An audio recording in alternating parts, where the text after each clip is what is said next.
All right, welcome, ladies and gentlemen. Welcome to the program. I am your host, Joe Muzidla. It is good to be with you as I record this the 21st of August. Yes, it's been a while.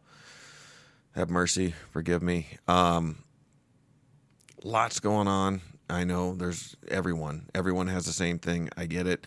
Lots going on everywhere in the world. Um, it's hard to keep up. I get it. It's there's a lot. Let me say that one more time. There's a lot. I just keep saying it. Things going on. One of the things in the background is I redid my website. So hopefully that's a lot easier, and it's a lot easier for me because now it's a direct RSS feed, and basically, hopefully it's easier for you, the listener. You can just go to acupwithjoe.net. I'll put that in the show notes, and it's just directly to where I upload now. So it's not me re-recording or trying to accommodate what the website was asking for. It now just is basically just a direct link to the original, so I don't have to change anything. I don't have to make part 2, part 3, and all that stuff, so it's a lot easier for me, and hopefully it's a lot easier for you because it's just the original as it is done, and you don't have to go back and forth or any of that. Also, I redid the contact page. I did take off the Twitter because I'm really not on it that much, mainly on just the Facebook right now, and then of course email. And then I know I had a couple of glitches in there, and I fixed those. So hopefully that's easier for you to maneuver around. And basically, it's just a spot for you to go and just download the shows, because I've been having issues with various media things out there. So I'm trying to make this thing as easy as possible for everyone. So hopefully that continues to work and go smooth. The other thing is I'm working on a backpack giveaway. So basically, we're in the book of Exodus doing a study in that. We will get back to that. But I wanted to take a brief intermission. Well, I guess. I can already hear it. Anyway, anyways, in the midst of everything, I've been working on getting supplies together to do a giveaway. Not just a backpack, but a backpack filled with things that if you needed to, you're going to need to go on a journey at some point. And I know that there's a lot of financial stress. So I'm trying to help alleviate some of that. Some of you that don't have the financial capacity to get yourself basically what they call a bug out bag, if you will, but a backpack that you can grab and be on your way and be on your journey. So working on getting that together, and then I'm not exactly sure. I'm still praying on that, how I'm going to do the giveaway, because I want to make sure it goes to somebody who absolutely needs it, and it just doesn't go to somebody who's just going to sell it. And this is something I'm trying to do that's been put on my heart, and to give to you, whoever that is who needs it. So anyways, enough of me rambling. I have a guest on today. Very blessed. I think I've had this individual on before. Anyways, I know him and I have done shows before together, and it is none other than the magnificent Bryant McCullough. Brian, how are you, man? And welcome to A Cup with Joe, man. It's good to have you on. Well, it is so good to be here, Joe, and that's really awesome what you're doing with the backpack. I'm a family of 7, so we have about 7 different backpacks laying here ready to grab and go. Each tailored to age appropriate, and I have a ton of extra stuff. So that's so cool because I'm going to send you some of this stuff that you can put into this backpack, because I've got 2 is one is none. We've got like millions of everything from water filtration to fire starting to coloring books we just, anything that would fit and we thought could come in handy in a grab and go situation. So that's just awesome. I didn't even know you were doing that. So that's amazing. Yeah, that's something that's just been on my heart for a little while, and so in putting my wife and ours together, I think my earliest recollection of my childhood is camping, And Oh, absolutely. Those are some good memories there. yeah, I think my dad, like, he was so excited. I think he took us out even at age 3, if I remember right. Like, my mom was not real happy about that, but he couldn't wait. But I remember even, I think my earliest, like 5, I remember being out, camping, fishing, hiking, all that, and that was the majority of our vacations. Like, we didn't go. I've never been to Disneyland or Disney World or any of that. The majority of our trips were actually outdoors. Yeah, we do a lot of that here. Being in the Pacific Northwest, it's really popular. So any campsite you go to, they're normally just overloaded and full. And so we found some places here where we'll set up our campsite and then we'll get the boat and we'll take off in the water. And there's all these different coves that dead end. And man, you can set up just a whole second campsite there, just away from everyone. And it's really fun to just try to teach the boys how to use the fire starting stuff, and let them use a ferro rod and a striker, and just some. I always get the name of it wrong, but we use like dryer lint and Vaseline to make.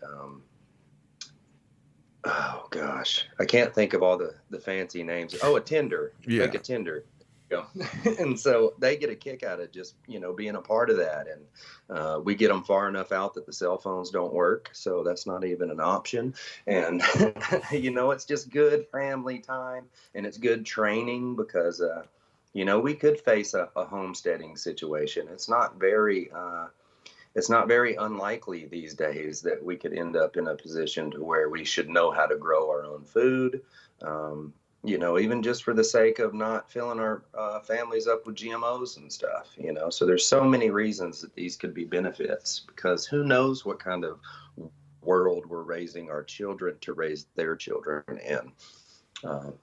If the Lord doesn't come back before then, Right. And I wouldn't be against it. We were talking earlier on Messenger just about Afghanistan and Haiti, and, in my home, back home in Tennessee, my family's dealing with some flooding in their hometown, which is a much smaller community, and they don't have the rescue resources readily available. So, just anybody keeping Afghanistan and Haiti in their prayers, maybe think of Waverly, Tennessee as well, because they're needing some boat rescue. There's people on their roofs. It's real reminiscent of the flood in Nashville, that flooded Opryland Hotel. But I think being such a small community, it's just it's gonna impact them a little bit harder than the situation in Nashville did.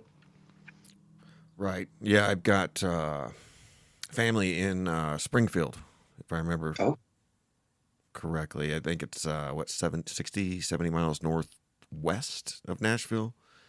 I think you're right. Yeah, I've not been to Springfield myself, but I know exactly where it is. Yeah, it's a nice little community, man. It really is. It's small and just very neighborly people.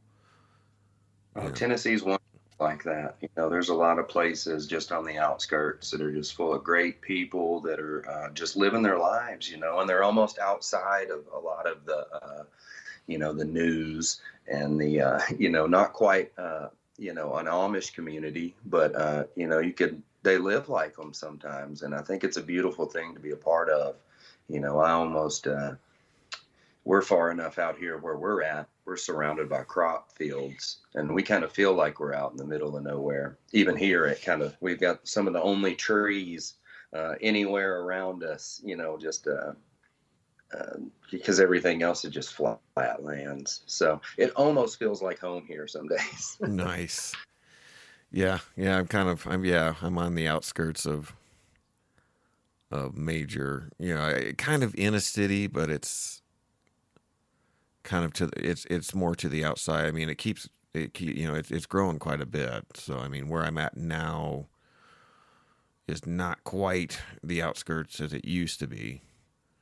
I mean, I can't believe all the houses they're building. It's insane, but yeah, everywhere's growing.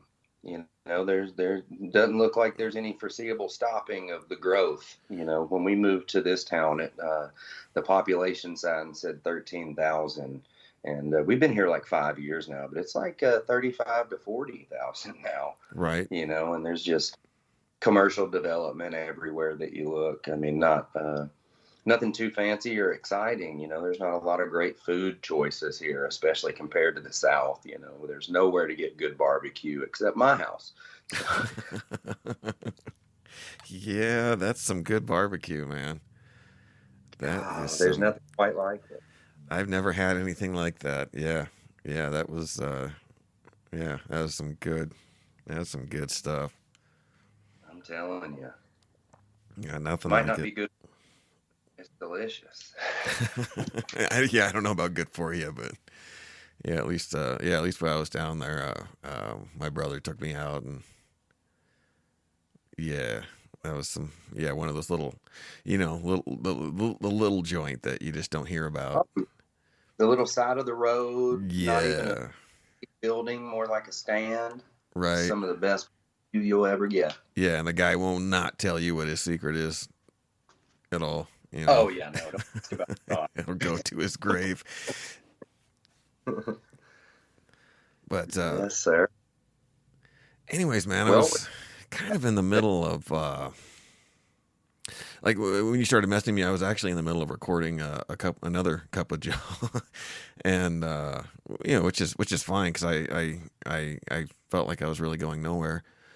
Sometimes you just, like I was telling you, I've probably got, I don't know how many hours of stuff I've got that you'll never hear of just me just babbling sometimes of just trying to get things straightened out in my head sometimes, or maybe just getting emotion out. I don't know. And a lot of it, I'll listen to it once and then I realize that it's really not good for anything. But um, it could be more for you. You know, yeah, sometimes get it out and then put it away. You know, I have a lot of stuff recorded just like that. I was just joking with you. You know, it's hard for the listeners to follow our thought process sometimes, and doing a solo, self-guided kind of show. You know, I'm the type that I'll be in mid sentence and squirrel. You know, and then constantly. before you know it, I've rambled for 5 minutes about something not relative at all. So Oh, my wife will be. I'll get excited about something, and she's like, "Okay, I just start over. I have no idea what you just said," and I'm like, "Okay, let me slow down, let me get it," yeah. because it made sense in my head, but to her, she was like, "I don't even know what you're trying to say." Poor thing. I put her through a lot with that, but I'll get excited about something new, something I found new in the Bible or something, and I'm like, I go running, and she's like, "Oh my gosh, I don't even slow down." Yeah, right. You got to use words. Yeah, yeah. I don't even read the verse to her. I just start talking about something, She's like, "I don't have." She has no context, and so I know I do that with this too. Of No end in sight. yeah. So, anyways, I was eschatology. And let me read you. This is Wikipedia. The word eschatology is part of theology concerned with the final events of history or the ultimate destiny of humanity. This concept is commonly referred to as the end of the world or end times. The word arises from the Greek eschatos, meaning last, and ology, meaning the study of, and first appeared in English around 1844. The Oxford Dictionary defines eschatology as the part of the